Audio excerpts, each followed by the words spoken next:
שיקו זה בוא נאמר כולל סטאפים, כולל הכל, כולל המשקה ראשון.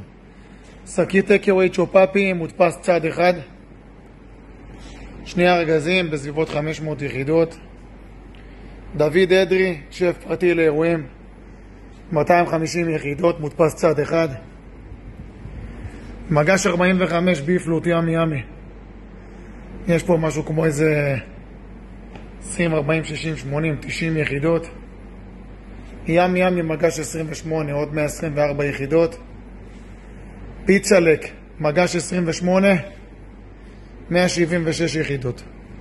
כל זה איש יקר, כולל סטאפים, כולל הכל, קפה, טלפונים באמצע, עניינים, לקוחות, קבל גם הזמנות באמצע, כל זה ב4 שעות. שאם לא יהיו מפריעים לי אפשר הרבה יותר.